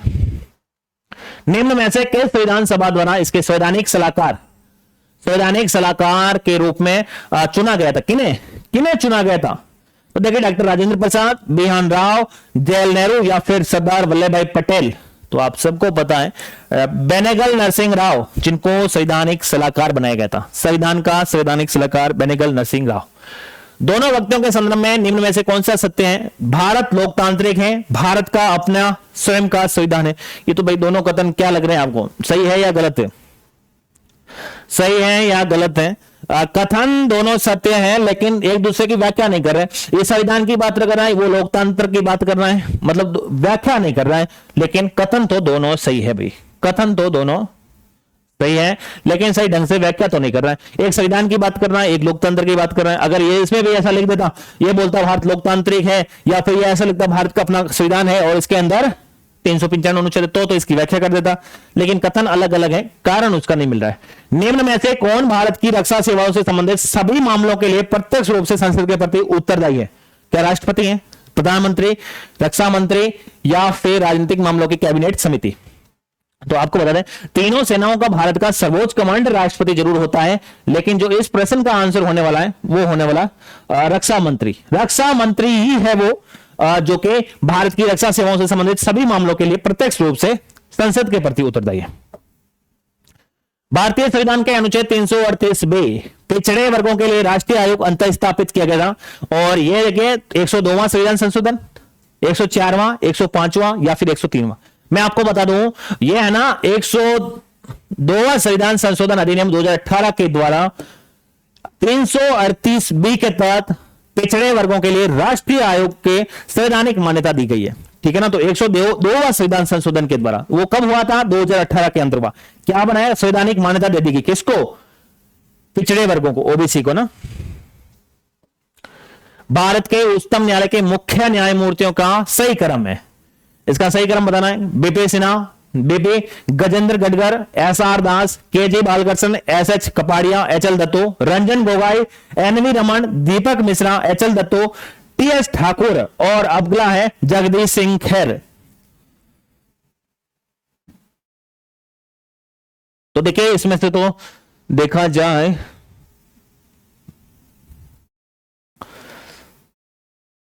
ये भाई चौथा ऑप्शन, हाँ भाई चौथा ही ऑप्शन एकदम सही है भाई, चौथा ऑप्शन एकदम सही है। एचएल दत्तो के बाद में डीएस ठाकुर आए थे, उसके बाद में ये जगदीश सिंह खेर आए थे भाई, ठीक है ना। और यहां पर ये उल्टा हो गया, पहले दीपक ये रंजन गोगोई, ठीक है ना, उल्टा सिल्टा लिख दिया, बाद में होता तो फिर सेट होने का रहता था, लेकिन ये वाला एकदम सही है। HL Dattu, TS Thakur, Jagdish Singh Khehar. नियंत्रक, इनके कथन के बारे में बताना है आपको। नियंत्रक एवं मालिका परीक्षक का कर्तव्य न केवल व्यय की वैधता सुनिश्चित करना अपितु औचित्य भी है, उसे वित्तीय प्रशासन के क्षेत्र में संविधान और संसद के कानूनों को बनाए रखना भी है। तो ये दोनों कथन क्या है, सही है या गलत है? तो देखिए इन दोनों कथनों का बात बताएं तो ये दोनों सही हैं और दोनों ही एक दूसरे की क्या करते हैं, सही व्याख्या भी करते हैं। ये दोनों कथन एकदम सही है और दोनों कथन एक दूसरे की व्याख्या करते हैं। मिलान करना है, संविधान सभा की समितियां हैं, संविधान सभा की समितियां हैं और कौन कौन सी किसने बनाई। मूल अधिकार से संबंधित समिति किसने बनाई थी, और कार्य संचालन की समिति सबको पता है, कार्य संचालन की समिति डॉक्टर राजेंद्र प्रसाद ने बनाई थी। प्रारूप समिति सबको पता है, डॉक्टर बी.आर. अम्बेडकर। और मूल अधिकार से संबंधित सरदार वल्लभ भाई पटेल। संघ समिति जवाहरलाल नेहरू। तो मूल अधिकार सबसे पहले सरदार वल्लभ भाई पटेल आना चाहिए। और जब फर्स्ट में यही तो पर्सन सही हो रहा है, ये देख लीजिएगा। पहले ये ऑप्शन के अंदर 4 आ रहा है, बाकी किसी के अंदर 4 आ ही नहीं रहा है। दूसरे के अंदर कार्य संचालन राजेंद्र प्रसाद हो गया, फिर अगला संघ शक्ति जवाहरलाल नेहरू हो गया, और फिर डी के अंदर प्रारूप समिति बी.आर. अम्बेडकर हो गया। मतलब पहला ऑप्शन एकदम सही है, और एकदम सही है पहला ऑप्शन। तो देख लीजिएगा, मूल अधिकार सरदार वल्लभ भाई पटेल, कार्य संचालन डॉक्टर राजेंद्र प्रसाद, संघ शक्ति जवाहरलाल नेहरू, प्रारूप समिति बी.आर. अम्बेडकर। मुझे आप बताइएगा प्रारूप समिति में, प्रारूप समिति के अंदर अध्यक्ष सही सदस्य की संख्या कितनी है। ठीक भाई, अभी तो क्या है, ठीक है। मूल अधिकार से संबंधित निम्नलिखित निर्णयों का सही कालानुक्रम चुनिए, कालानुक्रम चुनिए। यानी कि अब मैं आपको बता देता हूं इसका जो कालानुक्रम है। देखिए, जो AK गोपालन वाला मामला है 1950 का है, मिनर्वा मिल्स 1980 का है, केशवानंद भारती 24 अप्रैल 1973 का है, और ये गोलकनाथ वाला 1967 का है। तो अब तो आप सेट कर सकते हो इनको। अब सेट आप इसको एकदम क्रम से लगा सकते हो। तो सबसे पहले 1950 वाला डी आना चाहिए, डी इसके अंदर। अच्छा, 2 ऑप्शन तो वैसे भी कट गए क्योंकि डी इसी के अंदर है। और दूसरा आना चाहिए 1967, यानी कि ए वाला, यानी कि ये कट गया, और ये वाला ऑप्शन एकदम सही है। तीसरा ऑप्शन एकदम सही है। AK गोपालन बनाम मद्रास राज्य 1950 का मामला है। मिनर्वा मिल्स भारत संघवाद जो कि 1980, केशवानंद भारती बनाम वाला 24 अप्रैल 1973, गोलकनाथ बनाम वाला 1967 का मामला। यह प्रश्न कई बार पूछा जाता भी। भारत के संविधान के अनुच्छेद नंबर 103 के तहत राष्ट्रपति लोकसभा सदस्यों की निरताओं से संबंधित किसी भी प्रश्न का कोई भी निर्णय देने से पूर्व निम्नलिखित में से वो किससे चर्चा करेंगे। क्या लोकसभा अध्यक्ष से करेंगे, निर्वाचन आयोग से करेंगे, उच्चतम न्यायालय से करेंगे, या फिर महान्यायवादी से करेंगे। तो किससे करने वाले हैं, तो ये ध्यान रखना, ये करने वाले हैं निर्वाचन आयोग। भारत के निर्वाचन आयोग से ही वो चर्चा करने वाले हैं। कौन, राष्ट्रपति महोदय, और उनके बाद में लोकसभा सदस्य की नियोक्ताएं से संबंधित फैसला या फिर निर्णय ले सकते हैं। चलें अगला क्वेश्चन लेते हैं। राष्ट्रीय न्यायिक नियुक्ति आयोग से संबंधित कौन से संविधान संशोधन अधिनियम को उच्चतम न्यायालय की संविधान पीठ ने असंवैधानिक घोषित कर दिया है। 58वां संविधान संशोधन, 97वां, 99वां और 100वां। देखिए, इन प्रश्नों को मैं सिर्फ यहां पर प्रश्न हल करा रहा हूं। इन प्रश्नों से संबंधित जितनी भी ज्यादा व्याख्या अगर चाहिए तो उनको लिए अलग से क्लासे डाल रखिए, वो क्लासे आप जाके जरूर देखिएगा। यहां पर सिर्फ प्रश्न उत्तर ही ले रहे हैं, ज्यादा हम अंदर गहराई तक नहीं जा रहे हैं, क्योंकि यहां पर सिर्फ रिवीजन चल रहा है। आप ऐसा नहीं सोचे भाई कुछ एक्स्ट्रा जानकारी दे ही नहीं रहे, तो हम एक्स्ट्रा जानकारी दूसरी क्लास से अपलोड कर चुके हैं, उन क्लासों को आप जरूर जाके देखिएगा। इस प्रश्न का जो सही आंसर होने वाला है 99वां संविधान संशोधन के द्वारा ही उस पूरे के पूरे 2015 के अंदर जो राष्ट्रीय एनजेक की नियुक्ति की थी सरकार द्वारा, उस पूरे को ही समाप्त कर दिया गया था। चलेगा अगला प्रश्न। भारत के संविधान में वर्णित नीति निर्देशक तत्वों का सुमेलित युग्म पहचानिए। कौन सा युग्म सुमेलित है। देखिए, समान न्याय, निःशुल्क विधिक सहायता, ये 39A के अंदर है, जबकि ये गलत है। कृषि एवं पशुपालन का संगठन, ये किसमें 48 के अंदर है, जो कि ये भी गलत हो गया। ग्राम पंचायतों का संगठन, ये अनुच्छेद 40 के अंदर है। लेकिन पुरुषों और स्त्रियों को दोनों को समान कार्य के लिए समान वेतन मिले, ये भारतीय संविधान के अनुच्छेद नंबर 39 के अंदर है। ये बात एकदम सही है। लेकिन ध्यान रखना, ये जो ग्राम पंचायत है ये 40 के अंदर है अनुच्छेद, और ये वाला 48 के अंदर है, और ये वाला 39A के अंदर है। ठीक है ना। चलेगा अगला क्वेश्चन लेता है। सूचना के अधिकार अधिनियम के उद्देश्यों के संबंध में निम्नलिखित में से कौन सा सही नहीं है। ठीक है ना, सही नहीं है ये बताना आपको। सूचना के अधिकार, सरकार के कार्यकरण में पारदर्शिता है, उत्तरदायित्व को बढ़ाना, एकदम सही है। हमारे लोकतंत्र को ऐसा बनाना ताकि वो वास्तव में लोगों के लिए काम करे, है ना, ऐसा बनाना, ये बात एकदम सही है। क्या गलत है? ये बात भी मेरे हिसाब से तो एकदम सही है। अब आप बताइए आपके हिसाब से क्या है? ये भाई बात सही है, कोई गलत नहीं है। और नागरिकों को सशक्त बनाना ये भी सही है, लेकिन ये प्रश्न मुझे लगता है अभी आया था ना, ये बात गलत है भाई। अभी बताया था ना, ये कमजोर वर्ग वगैरह प्रश्न आया था, ये वापस से आ गया। भारत की संविधान सभा की जो प्रारूप समिति का गठन हुआ था वो कब हुआ था? 26 अगस्त 1947 या फिर 26 अगस्त 1947 या फिर 29 अगस्त 1947 या फिर 22 नवंबर 1947, 9 जुलाई 1947। कौन सी वो तारीख है जिसके दिन प्रारूप समिति की स्थापना की गई? तो वो तारीख है 29 अगस्त 1947 को। क्या किया गया था? प्रारूप समिति की स्थापना की गई। डॉक्टर बी आर अम्बेडकर इसके अध्यक्ष है ना। और टोटल अध्यक्ष सदस्यों की संख्या मैंने अभी आपसे पूछी है ना, वो बताइएगा आप कितनी थे? कितने थे? अरे मैं बता देता हूं आपको, वो सदस्य संख्या थी 7, 1 + 6। अगला प्रश्न देखिए, भारत के संविधान का कौन सा अनुच्छेद राज्यों के उच्च न्यायालयों के मूल अधिकारों के प्रवर्तन का अधिकार देता है? मूल अधिकारों को प्रवर्तन का अधिकार वो कौन सा अनुच्छेद है जो कि भारत के राज्य के उच्च न्यायालय को देता है? देखिए वो देता है अनुच्छेद नंबर 32 तो सुप्रीम कोर्ट को, और अनुच्छेद नंबर 226 है वो हाई कोर्ट के न्यायाधीशों को देता है। तो ये आपको पता होना चाहिए, 226 और 226 हाई कोर्ट, 32 सुप्रीम कोर्ट। केंद्र संविधान संशोधन मंत्री परिषद की संख्या लोकसभा की कुल सदस्य संख्या के 15%। कई बार मैं अभी बता चुका हूं पहले ही, तो ये तो आपको सबको पता होना चाहिए। 91वां संविधान संशोधन 2003 के द्वारा मंत्री परिषद की संख्या 15% निश्चित कर दी गई। 1935 के भारत शासन अधिनियम के निम्नलिखित में से कौन सी विशेषता नहीं है? यह पूछ रहा है, नहीं है 1935 वाले अधिनियम से। केंद्र में द्वैध शासन स्थापित करना है भाई, एक अखिल भारतीय संघ ये भी है, लेकिन प्रांतों में स्वायत्तता यह भी है, लेकिन प्रांतों में द्वैध शासन ये वाला अधिनियम नहीं था, क्योंकि प्रांतों में द्वैध शासन किसमें था? ध्यान रखना, ये 1900 कौन सा वाला? 19 वाला था, जिसको क्या बोलते हैं? मॉन्टेग्यू चैम्सफोर्ड सुधार, उसके द्वारा प्रांतों में द्वैध शासन स्थापित किया गया था। केंद्र में द्वैध शासन भारत शासन अधिनियम 1935 के अधिनियम के द्वारा। ये दोनों चीजें आपको पता होनी चाहिए। भारत के संविधान के किस अनुच्छेद में राज्य में विधान परिषद की संरचना का उल्लेख किया गया? 170, 171, 171, 172 और 173। तो कौन सा वो अनुच्छेद है विधान परिषद की संरचना का वर्णन करता है? तो देखिए 100 वो अनुच्छेद कौन सा है? वो अनुच्छेद 100 वो अनुच्छेद है वो 171 है भाई। 171 के द्वारा ही भारत के अंदर विधान परिषद के संरचना का उल्लेख करता है। अब वापस से ये प्रश्न आ गया भाई, देख लीजिएगा। देखिए अभी बताया था ग्राम पंचायत 40 में है, समान नागरिक संहिता अनुच्छेद 44 के अंदर है, कृषि और पशुपालन अभी बताया था 48 के अंदर है, और न्यायपालिका का अलग या पृथक्करण अनुच्छेद नंबर 40 के अंदर है। अब देख लीजिएगा आप यहां पर कौन सा 1 में 4 आना चाहिए। अच्छा 1 में 4 ये के अंदर आ रहा है भाई, ये देख लीजिएगा, सीधा डायरेक्ट हो गया। 1 में 4 हो रहा है, 2 में 3 हो रहा है।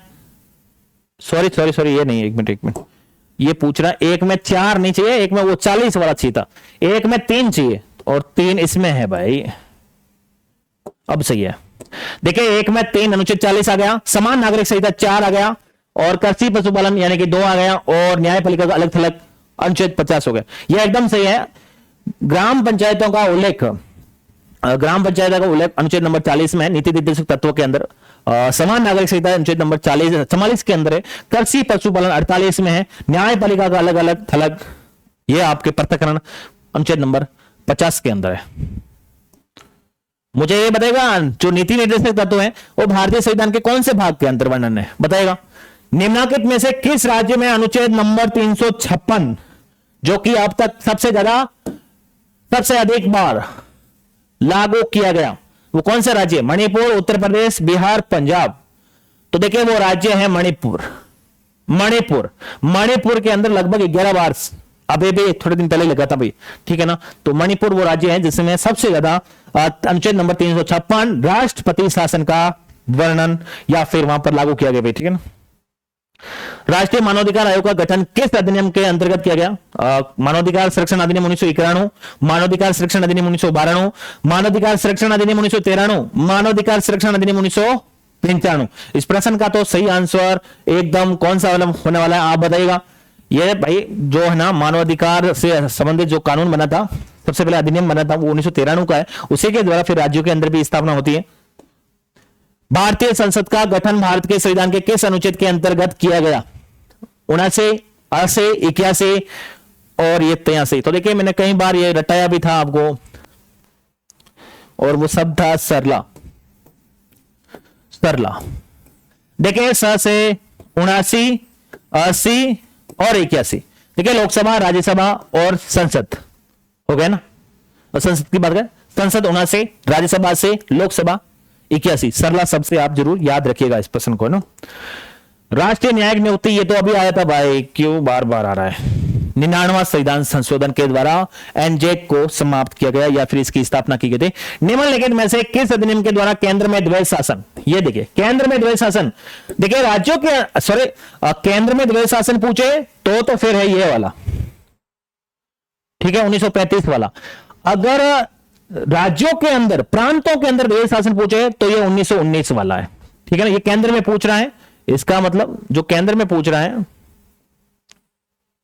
देखिए केंद्र में पूछ रहा है, ठीक है ना, और केंद्र में पूछ रहा है इसका मतलब 1935 का होगा।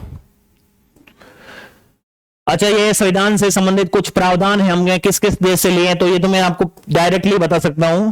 देखिए विधि निर्माण की प्रक्रिया ब्रिटिश संविधान से ली, न्यायिक पुनरावलोकन संयुक्त राज्य अमेरिका से लिया, स्वतंत्रता, समानता की, बंधुता की, भाईचारे की भावना फ्रांस के संविधान से, और अवशेष शक्तियां कनाडा से। यानी कि पहले के अंदर 2 होना चाहिए, बी होना चाहिए, यानी कि 2 ऑप्शन तो वैसे भी कट गए। अब देखिए न्यायिक पुनरावलोकन 3 होना चाहिए, इसका मतलब 2 आ रहा है, दोनों सी आ रहा है, स्वतंत्रता इसमें ए आ रहा है, तो ध्यान रखिएगा ये दूसरा ऑप्शन एकदम सही है, ठीक है ना। वापस से देख लिया, विधि निर्माण की प्रक्रिया ब्रिटिश संविधान, न्यायिक पुनरावलोकन संयुक्त राज्य अमेरिका, स्वतंत्रता वाला फ्रांस, अवशेष शक्तियां कनाडा से ली हमने। चलिए अगले नेक्स्ट क्वेश्चन पर चलते हैं। अगला प्रश्न है, लोकसभा का अध्यक्ष अपना त्याग पत्र किसको देता है? क्या वो राष्ट्रपति को देता है, प्रधानमंत्री को देता है, उपराष्ट्रपति को देता है, लोकसभा के उपाध्यक्ष को देता है? तो ध्यान रखना, जो लोकसभा का अध्यक्ष जो अभी वर्तमान में ओम बिरला जी हैं, कोटा बूंदी से ये लोकसभा सांसद भी हैं, तो ये लोकसभा के उपाध्यक्ष को देंगे अगर वो देना चाहे तो। राज्यों के किस समूह के अंदर देव सदनात्मक व्यवस्था अपिका है? तो ध्यान रखिएगा, देखिए 6 वर्तमान में 6 राज्य ऐसे हैं जहां पर क्या है, देव सदनात्मक व्यवस्था है, मतलब विधान परिषद की स्थापना हो गई। देखिए राजस्थान के अंदर नहीं है, और देखिए राजस्थान के अंदर नहीं है, लेकिन तमिलनाडु के अंदर भी नहीं है, उत्तर प्रदेश है, कर्नाटक है। देखिए यहां पर गोवा के अंदर नहीं है, यहां पर तमिलनाडु के अंदर नहीं है, राजस्थान के अंदर नहीं है, तो राज्य तो एक ही बचा है, वो कौन सा है? देखिए ये वाला, बिहार, महाराष्ट्र, उत्तर प्रदेश और कर्नाटक के अंदर क्या है अभी वर्तमान के अंदर देव सदनात्मक व्यवस्था है। इसके अलावा 2 राज्य और हैं, ये कितने हुए? 4 हो गए ना, 1 2 3 4। उसके अलावा ध्यान रखना 2 राज्य और हैं, एक तो है आंध्र प्रदेश, आंध्र प्रदेश, और इसी से एक अलग हुआ था तेलंगाना, ठीक है। ये दोनों राज्य, 6 राज्य हैं भारत में जहां पर देव सदनात्मक व्यवस्था है, जहां पर विधान परिषद है और विधानसभा भी है। चले नेक्स्ट क्वेश्चन पर।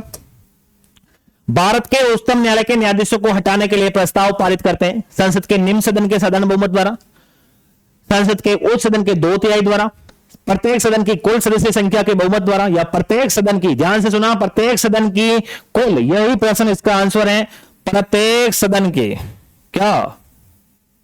देखिए प्रत्येक सदन की कुल सदस्य संख्या के बहुमत द्वारा, प्रत्येक सदन मतलब दोनों सदनों के, उस सदन में उपस्थित और मतदान करने वालों का कितना 2/3 बहुमत से पास होगा तो ही उसके न्यायाधीश को हटाया जाएगा। अभी एक के खिलाफ लेके आए हुए हैं, यशवंत वर्मा के खिलाफ है ना, तो वो चल रहा है अभी मामला, तो ये अभी ध्यान रखना। वो जब पास होगा ना, तो देखिए दोनों सदनों के अंदर कुल सदस्य संख्या का बहुमत चाहिए, उसके बाद में जिस दिन उस सदन में उपस्थित और मत देने वालों का 2/3 भी चाहिए। तो ये दोनों बातें आपको ध्यान होनी चाहिए, तभी उनको हटाना बहुत लंबी छोटी प्रोसेस है भाई, ठीक है ना। और ये प्रश्न तो भाई 3-4 बार आ गया, अलग अलग ढंग से पूछा जा रहा है प्रश्न को, है ना। भारत में नियंत्रक एवं महालेखा परीक्षक का कार्यकाल कितने वर्ष है? तो 5 वर्ष, 3 वर्ष, 6 वर्ष, 2 वर्ष। तो कितना है इनका भाई ध्यान रखना, 6 वर्ष है, 6 और 65 है, ठीक है ना। यहां पर 65 भी लिख लेना, 6 और 65 वर्ष। यदि उपराष्ट्रपति का पद रखते हैं तो भारत का राष्ट्रपति निम्नलिखित में से किसे संबोधित करते हुए अपना त्यागपत्र देगा? भारत के मुख्य न्यायमूर्ति को, लोकसभा के अध्यक्ष को, उपराष्ट्रपति को, राज्यसभा के उपसभापति को। तो देखिए भारत का अगर उपराष्ट्रपति का पद खाली है, तो अगर भारत का राष्ट्रपति भी अगर उनको त्यागपत्र देना है तो फिर वो भारत के मुख्य न्यायमूर्ति को क्या देने वाले हैं? त्याग पत्र देने वाले, उनको संबोधित करके त्याग पत्र देंगे। निम्नलिखित में से कौन सी राज्यपाल की शर्तें हैं? देखिए यहां पर योग्यता नहीं पूछा जा रहा है, शर्तें पूछा जा रहा है, और शर्तें आप सबको पता है अनुच्छेद नंबर 158 के अंदर है। देखिए पहले लिख के भारत का नागरिक हो, ये योग्यता है, वो संसद के किसी भी सदन या किसी भी राज्य के विधानमंडल का किसी सदस्य का सदस्य नहीं होगा, यह शर्त है। लेकिन वो अन्य कोई लाभ का पद धारण नहीं करेगा, वो भी क्या है, शर्त है। लेकिन ये 35 वर्ष की आयु, ये योग्यता है। देखिए दूसरा और तीसरा, ये वाला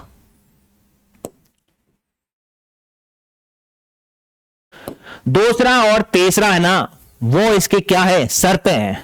लेकिन पहली और चौथे ये वाली योग्यताएं हैं, ये भी आपको पता होना चाहिए। एक योग्यता होती है, एक शर्त होती है, अलग अलग है। नर्सिंग समिति संबंधित है, ये आप सबको पता होगा। नर्सिंग समिति किससे संबंधित है? नर्सिंग समिति किससे संबंधित है बताइएगा? नर्सिंग समिति बैंकिंग सुधार, कर संरचना, उच्च शिक्षा, नियोजन क्रियान्वयन, तो ये किससे संबंधित है?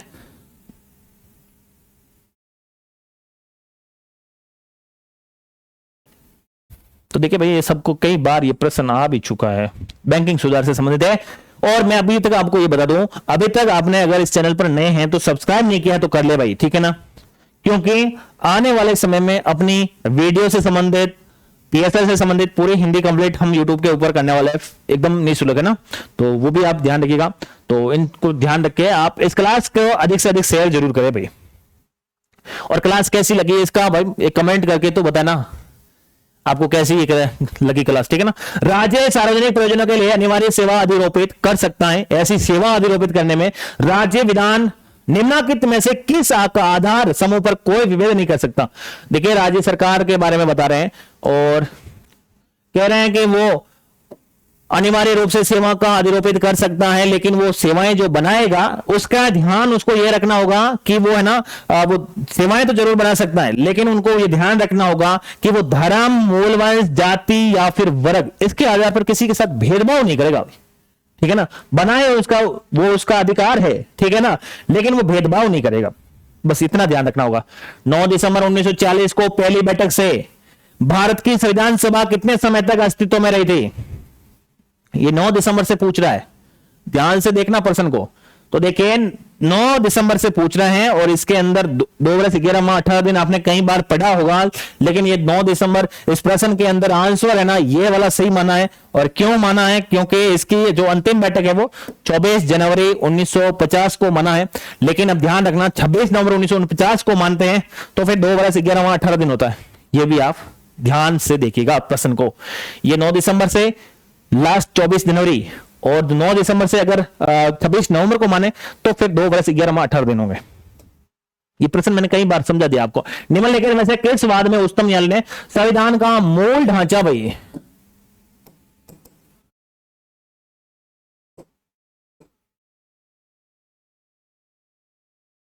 संविधान का मूल ढांचा, संविधान के मूल ढांचे की अवधारणा किसमें वर्णन की गई? आज कई बार प्रश्न आ चुका है ये, और ये इसमें कर रखी है भाई, किसमें? इसमें केशवानंद भारती वाद में। अभी ये सज्जन सिंह वाला 1965, शंकरी प्रसाद वाला 1951, और अभी अपने यहां पर आया था, ये कौन सा आया था? शंकरी प्रसाद वाला नहीं आया था, अरे शंकरी प्रसाद वाला 1951, 50, कहीं कहीं अलग अलग जगह डेट मिलती है।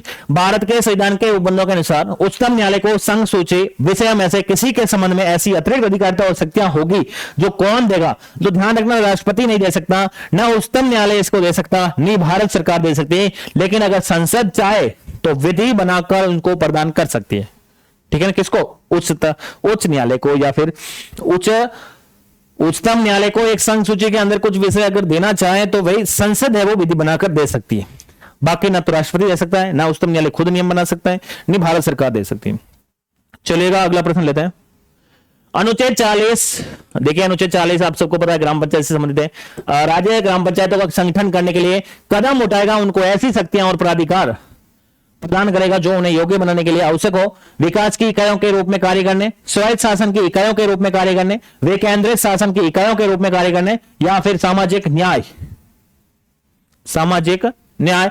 तो ये ध्यान रखना, ये स्वायत्त शासन की इकाइयों के रूप में कार्य करने, ठीक है ना? इस प्रश्न का सही आंसर होगा स्वायत्त शासन की इकाइयों के रूप में कार्य करने के लिए यह अनुच्छेद 40 के अंदर राज्य पंचायत ग्राम पंचायतों का संगठन करने के लिए यह कदम उठाएगा।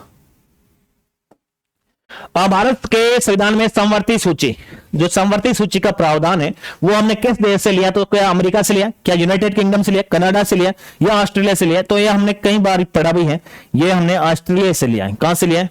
ऑस्ट्रेलिया से लिया है समवर्ती सूची। निम्नलिखित में से किसका कार्यकाल भारत सरकार के मंत्री के रूप में सर्वाधिक लंबी की अवधि के लिए है? ये प्रश्न तो भाई मैंने कई बार बताया भी था इस प्रश्न को, तो अब आप में से कौन बताएगा? ये कई बार हमने पढ़ा था जब राष्ट्रपति वाला टॉपिक पढ़ते हैं, जगजीवन राम, ठीक है ना। ये राष्ट्रपति प्रधानमंत्री वाला टॉपिक जब पढ़ा जाता है तब उसके अंदर ये मंत्री सबसे ज्यादा रहते हैं। ये फैक्चुअल क्वेश्चन है जो आप याद रख सकते हैं। राष्ट्रीय मानवाधिकार आयोग के बारे में, पीड़ित व्यक्ति की याचिका प्राप्त होने पर ही मानवाधिकार के हनन की शिकायत पर जांच कर सकता है, ये सब नहीं भाई, ये सब जांच कर सकता है, ये पहला कथन गलत है। मानवाधिकार के हनन का कोई मामला अगर किसी अदालत में लंबित है तो उसमें किसी भी हालत में हस्तक्षेप नहीं कर सकता भाई, हस्तक्षेप भी कर सकता है और कोई भी पीड़ित परिवार नहीं भी जाए तो भी ये संज्ञान ले सकता है। मतलब दोनों कथन गलत है, दोनों कथन गलत है, ना तो ए है ना ही बी। ये पूछ क्या रहा था? सही पूछ रहा था, मतलब सही एक ही नहीं है, ना तो पहला सही है ना सेकंड सही है। चलेगा, अगला प्रश्न लेते हैं। निम्नलिखित में से कौन सा समूह भारत के संविधान में उल्लेखित मूल कर्तव्य के तहत प्राकृतिक पर्यावरण के अंतर्गत शामिल है? यह बताएगा प्रश्न।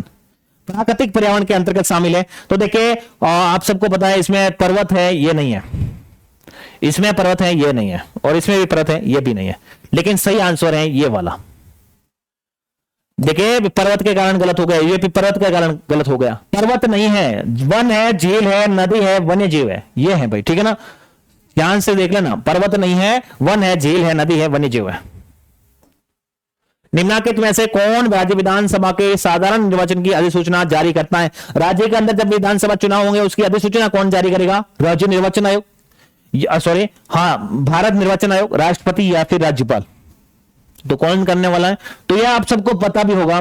देखिए राज्य के अंदर करवा रहे हैं तो राज्यपाल महोदय का यह कर्तव्य बनता है कि वो अधिसूचना जारी करे, ये नियम के अंदर यही लिख रखा है, तो राज्यपाल महोदय करते हैं। चलेगा, अगला प्रश्न लेते हैं। राष्ट्रीय विकास परिषद के विषय में निम्नलिखित में से कौन से कथन सही है? इसकी अध्यक्षता प्रधानमंत्री के द्वारा की जाती है, कथन एकदम सही है। इसमें संघीय मंत्रिमंडल के सदस्य, सभी राज्यों, मुख्यमंत्री, केंद्र शासित प्रदेशों के प्रशासक शामिल होते हैं, एकदम सही है। और इसमें नीति आयोग के सदस्य भी शामिल होते हैं, नीति आयोग के सहित एकदम सही है ये भी, क्योंकि नीति आयोग 1 जनवरी 2015 को इसको बना दिया गया था, तो ये भी बातें सही है कि इसको अंदर शामिल कर दिया गया था।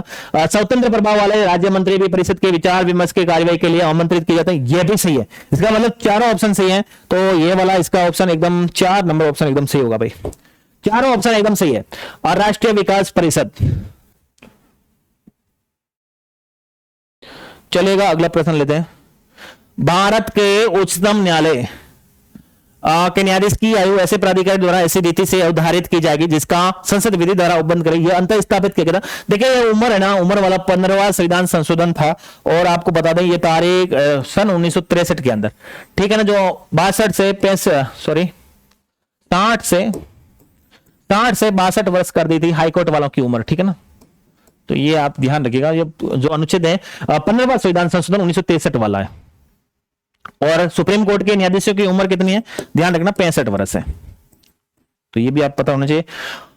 निम्नलिखित में से कौन सरवण सिंह समिति 1976 के सदस्य रहे? तो कौन रहे?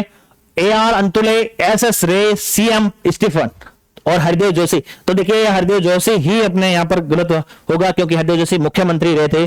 देखिए हरदेव जोशी आ रहा है, वो सब गलत हो गए, और ये एक ही ऑप्शन सही बैठ रहा है, ABD, यानी AR अंतुले भी थे, और AR अंतुले भी थे, उसके अलावा SS रे भी थे, CM स्टीफन थे। AR अंतुले, SS रे, CM स्टीफन, ये तीनों सरदार सरवण सिंह समिति के सदस्य रह चुके थे, लेकिन ये वाले हरदेव जोशी नहीं रहे। हरदेव जोशी मुख्यमंत्री जरूर रहते लेकिन नहीं रहते। तो देखिए ये थे अपने प्रश्न, 95 प्रश्न लगभग थे जो कि मैंने कंप्लीट करवा दिए हैं।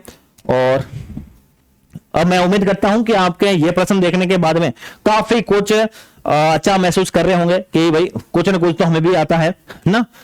19 तारीख का एग्जाम, 19 तारीख को होने वाला है ना एग्जाम, तो आप सभी को इस एग्जाम के लिए बेस्ट ऑफ लक। एग्जाम दीजिएगा अच्छे से और ज्यादा स्ट्रेस लीजिएगा मत, अब दिन बहुत कम बचे, ज्यादा नया पढ़ने की भी कोशिश ना करें, जितना पढ़ा हुआ है उस बढ़िया है, कोई दिक्कत नहीं है। और ज्यादा हो सके तो क्वेश्चन निकालने की कोशिश कीजिएगा, करंट हो तो पढ़ लीजिएगा, नोट्स है तो अधिक से अधिक पढ़ने की, एक बार रिवाइज करने की कोशिश कीजिएगा। नया नहीं पढ़ना भाई, आप ऐसा नहीं कि भाई नया पढ़ना स्टार्ट कर दे, नया पढ़ने की कोई जरूरत नहीं है, जितना पढ़ लिया है वो बहुत है भाई, ठीक है ना, जो होगा देखा जाएगा। और ठीक है, मिलते हैं एक नेक्स्ट वीडियो के अंदर, तब तक के लिए आपका बहुत बहुत धन्यवाद क्लास पूरी देखने के लिए। अगर आप चैनल पर इस पर नए हैं तो फिर चैनल को सब्सक्राइब जरूर कर लीजिएगा, इस क्लास को अधिक से अधिक लोगों तक पहुंचाने की कोशिश कीजिएगा। और ठीक है, और आगे भी अपनी क्लासें ऐसे ऐसे आने वाली है, क्योंकि आगे वीडियो का एग्जाम होने वाला, उससे पहले भी लगातार अपने मैराथन क्लासें और लगातार ऐसे क्लासें मैं अपलोड कर रहा हूं। और चाहे राजस्थान पॉलिटी हो, चाहे इंडियन पॉलिटी हो, और चाहे करंट अफेयर्स, चाहे राष्ट्रीय या फिर राजस्थान वाला, ठीक है ना। उससे पहले पीएसआई की हम पूरी की पूरी हिंदी यूट्यूब के ऊपर देखने वाले हैं, तो ये भी आप क्लासेस जरूर देखिएगा। मिलते हैं एक नेक्स्ट वीडियो के अंदर, तब तक के लिए आपका बहुत बहुत धन्यवाद।